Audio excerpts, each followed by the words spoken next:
இந்த நாம மகிமையை பற்றி சொல்ல வேண்டும் என்றால் எத்தனை மகாத்மாக்கள் இதை பற்றி சொல்லியிருக்கிறார்கள். காலம் காலம் காலமாக நாம் முன்பு ஒரு முறை சுவாமி சிவானந்தா சொன்னதை பகிர்ந்து கொண்டோம். ஒருவர் அவரிடம் வந்து கேட்டார், உங்களுக்கு அலோபதி, ஹோமியோபதி, நேச்சுரோபதி என்று அடுக்கிக் கொண்டே போய் இதில் எது உங்களுக்கு சிறந்தது என்று தோன்றுகிறது என்று கேட்டவுடன் பட்டென்று பதில் வந்தது சுவாமி சிவானந்தரிடம். ரிஷிகேஷ் சிவானந்தர் சொன்னார், நாமோபதி. எப்பேற்பட்ட பதில்! சிவானந்த சுவாமி சொல்கிறார், இந்த நாமத்தை விட ஒரு சிறந்த பவர் உலகத்தில் கிடையாது.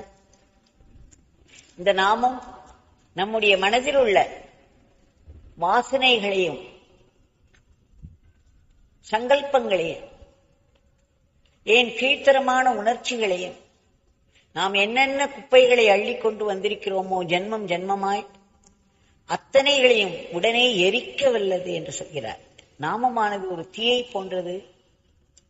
இந்த தீயை நாம் நம் உள்ளே இருக்கும் குப்பைகளின் மேல் தூக்கி போட்டால் உடனடியாக எரித்து சாம்பலாக்கிவிடும். அப்பேற்பட்ட ஆற்றல் மிக்கது. நம்மை கடவுளிடம் நேருக்கு நேர் கொண்டு செல்ல வல்லது. இதை நாம் தர்க்கத்தினாலோ அல்லது புத்தியினாலோ இதனுடைய பெருமையை அறிய முடியாது. நாமத்தின் மேல் நாம் வைக்கும் நம்பிக்கையினாலும் நம்முடைய பகவானின் மேல் வைக்கும் பக்தியினால் மட்டுமே இதை அனுபவிக்க முடியும். நாமத்தை அனுபவிக்க முடியும். நாமத்துக்கும் நாமிக்கும் வித்தியாசமே கிடையாது. நாமிதான் நாமத்தில் பூரணமாய் இருந்து கொண்டு நம்முடைய நாக்கிலே நடனமாடி நம்முடைய உள்ளே சக்தியாய் இறங்கி நம்முடைய வேண்டாத குப்பைகளை எல்லாம் எரித்து ஆற்றலை அதிகப்படுத்துகிறார். நம்முடைய பகவான் சொல்வார், நாமத்தை நாம் சொல்லிக்கொண்டே போனோமானால் விரைவிலேயே சாத்வீகமாக ஆகி பகவானுடைய கைகளிலே ஒரு சிறந்த கருவியாகி விடுவோம். We will become fine instrument in the hands of my Father என்று சொல்லியிருக்கிறார். இந்த பார்க்கடலை தேவர்களும் அசுரர்களும் கடைந்த கதையை எல்லோரும் கேள்விப்பட்டிருக்கிறோம். தேவர்கள் மிகவும் கஷ்டப்பட்டுதான் அந்த விஷமானது, அந்த அமுதமானது வெளியே வந்தது. எத்தனையோ நிகழ்ச்சிகளுக்கு பிறகு எழும்பி வந்த விஷத்தையும் சிவபெருமான் குடித்த பிறகு அமிர்த கலசம் மேலே வந்தது. அந்த அமிர்த கலசத்தை உண்டு அவர்கள் அமரர்கள் ஆனார்கள். தேவர்கள் அமிர்தத்தை உண்டு அமரர்கள் ஆனாலும் அவர்களுக்கு இம்மார்டாலிட்டி கிடைத்ததே ஒழிய மனதில் திருப்தி கிடைத்ததா? அவர்களுக்கு முதுமை இல்லை, வியாதி இல்லை, அமரத்துவம் இருந்தது. ஆனால் மனதிலே திருப்தி இல்லை, குறை இருந்தது. அதனால்தான் நாம் பலமுறை படிக்கிறோம் புராணங்களிலே, தேவர்களுக்கும் அசுரர்களுக்கும் மாறி மாறி யுத்தம் நடந்து கொண்டே இருக்கிறது என்று. தேவர்களை பற்றி எத்தனை புராண கதைகள் படிக்கிறோம். அவர்களெல்லாம் பெரிய நிலையில் இருப்பவர்கள், அவர்களை பற்றி குறை சொல்லக்கூடாது. ஆயினும் இது உண்மை. அமிர்தத்தை அருந்தி அமரத்துவம் பெற்றாலும் கூட அந்த அமரத்துவம் வேறு, இந்த நாமாமிர்தத்தை பருகி நமக்கு வரும் அமரத்துவம் வேறு. இந்த நாமாமிர்தத்தை பருக பருக நமக்கு வரும் அமரத்துவத்தில் மரணமில்லா பெருவாழ்வு கிடைக்கும். மனதிலே அமைதி கூடும், சந்தோஷம் கூடும். கடைசியில் எண்ணங்களற்ற, எதையும் சார்பற்ற பேரானந்தத்தில், பிரம்மானந்தத்தில் கொண்டு போய்விடும். பிறப்பு இறப்பு சுழலில் இருந்து நம்மை விடுபட வைக்கும். அகங்காரம் என்ற மாயையில் இருந்து முற்றிலும் நம்மை விடுவித்துவிடும். இந்த நாமாமிர்தம் நமக்கு இப்பேற்பட்ட அமரத்துவத்தை தரவல்லது.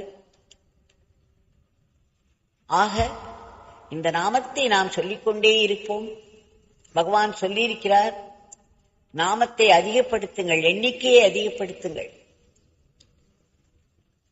கொட்டும் மழையில் அது குடையாக உதவும், கொதிக்கும் வெயிலில் அது மீண்டும் குடையாக உதவும். அதே சமயம் எப்படி காலில் செருப்பை போட்டுக் கொண்டு போகிறோம், கீழே கால் பற்றிக் கொள்கிறது. கோடை காலத்தில் நாம உலகத்தையே குளிர்விக்க முடியுமா? ஆனால் நம்முடைய காலில் செருப்பை போட்டுக் கொண்டோமானால் எப்படி அந்த வெப்பமானது நம்மை தகிக்காது? அதே போல் வாழ்க்கையுடைய வெப்பம் நம்மை சுற்றி கொண்டே இருக்கிறது, பலவிதங்களில் நமக்கு பாதிப்பை தருகிறது. ஆயினும் நாம் நாமத்தை போட்டுக்கொண்டோமானால், நாமாமிர்தத்தை பருகிக் கொண்டே இருந்தோமானால், இந்த வாழ்க்கையின் சம்சார வாழ்க்கையின் வெப்பம் நம்மை தகிக்காது. இதை திரும்ப திரும்ப பகவான் பல விதங்களில் சொல்லியிருக்கிறார். நாம் சொல்லும் பொழுது பக்தியோடும் நம்பிக்கையோடும் சொன்னோமானால் உடனடியாக பலன் உண்டு, அபரிமிதமான பலன் இருக்கும். ஆனால் அப்படி சொல்ல முடியாதவர்கள் பகவான் சொல்கிறார், பரவாயில்லை, பக்தி இருந்தாலும் சரி இல்லாவிட்டாலும் சரி, நம்பிக்கை இருந்தாலும் சரி இல்லாவிட்டாலும் சரி, மனம் ஒருமுகப்பட்டிருந்தாலும் சரி ஒருமுகப்படாமல் இருந்தாலும் சரி, நாமத்தை சொல்லுங்கள், நாமத்தை சொல்லுங்கள், நாமத்தை சொல்லிக்கொண்டே இருங்கள். குவாலிட்டி இல்லாத பொழுது அதை குவான்டிட்டியால் நாம் நிரப்ப வேண்டும். ஒரு முறை பாட்டை நாம் பாடச் சொன்னால் ராகத்தை நம்மால் பிடித்துக் கொள்ள முடியாது, மாறி மாறி பாடுவோம். ஆனால் அதே பாட்டை பகவான் எங்களை 20 முறை பாடச் சொல்வார். அந்த 20 முறை திரும்ப திரும்ப திரும்ப பாடும் பொழுது அந்த ராகத்தை நன்கு பிடித்துக் கொள்வோம். பிறகு எப்பொழுது கேட்டாலும் அந்த ராகத்தோடு அதை பாட முடியும். முதல் தடவை பாடும் பொழுது குவாலிட்டி இருக்காது, ஆனால் அந்த குவான்டிட்டி, அதை 20 தடவையாக நாம் பயிற்சி செய்யும் பொழுது அந்த குவாலிட்டி வந்துவிடும். அதே போல்தான் நாமும் நமக்கு நம்பிக்கை இல்லாவிட்டாலும் பக்தி இல்லாவிட்டாலும் பரவாயில்லை, நாமத்தை சொல்லிக்கொண்டே இருந்தோமானால் பக்தி வந்துவிடும், நம்பிக்கை வந்துவிடும். நாமும் பானமாக உள்ளே சென்று உள்ளே இருக்கக்கூடிய தடித்த மாயை திரைகளை எல்லாம் கிழித்துக் கொண்டு நம்முடைய உயிரின் அடிபாகத்திற்கு சென்று அங்கே இருக்கும் அகங்காரத்தை கொன்றுவிடும். எப்படி ராமபானமானது அதனுடைய இலக்கை தவற விடாது, அதே போல்தான் ராமநாமம், பகவான் நாமம் உள்ளே சென்று அதனுடைய டார்கெட், அதனுடைய இலக்கு என்ன? நம்முடைய அகங்காரம். அந்த அகங்காரத்தை அடித்து கொன்றுவிடும்.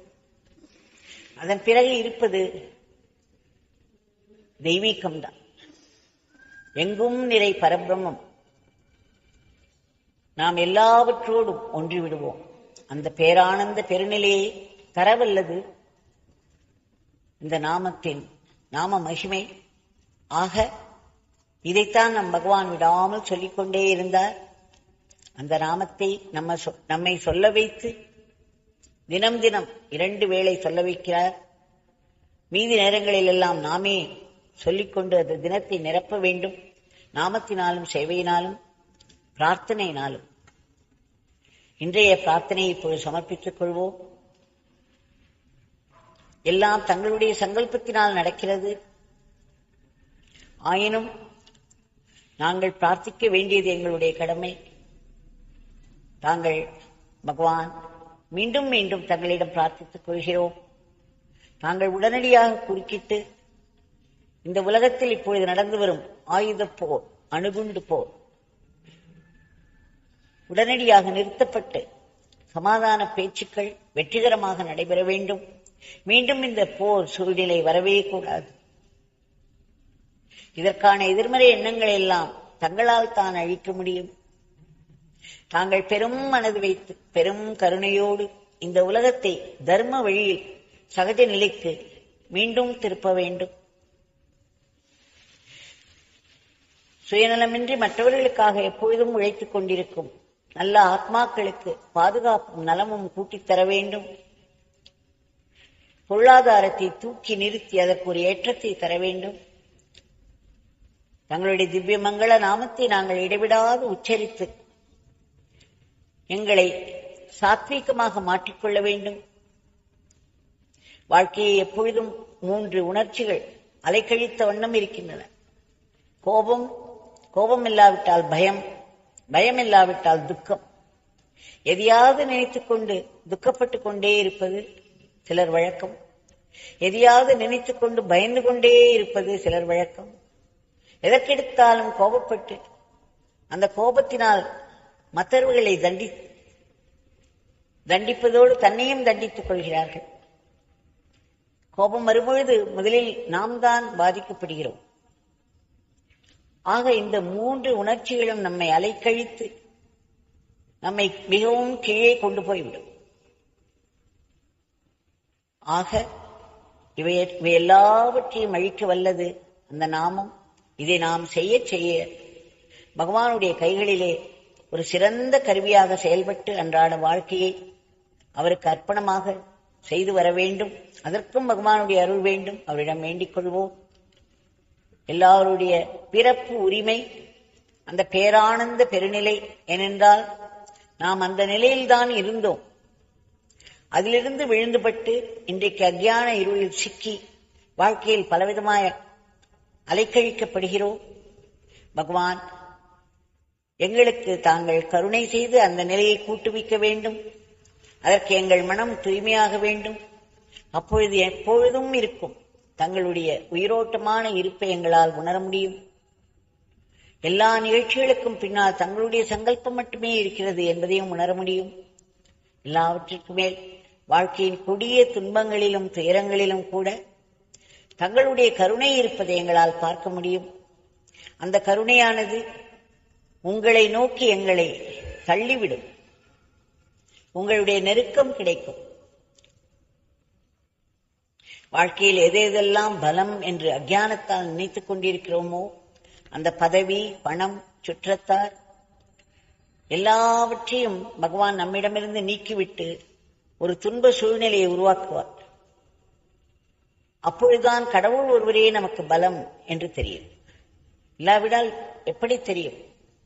ஆக நமக்கு நடக்கும் எல்லா துன்பங்களும் நம்மை இறைவனை நோக்கி தள்ளுவதற்குத்தான் என்பதை உணர்ந்து அதை ஆசீர்வாதமாக ஏற்றுக்கொண்டு அதற்காக தங்களிடம் நன்றியோடு நாங்கள் இருக்க வேண்டும்.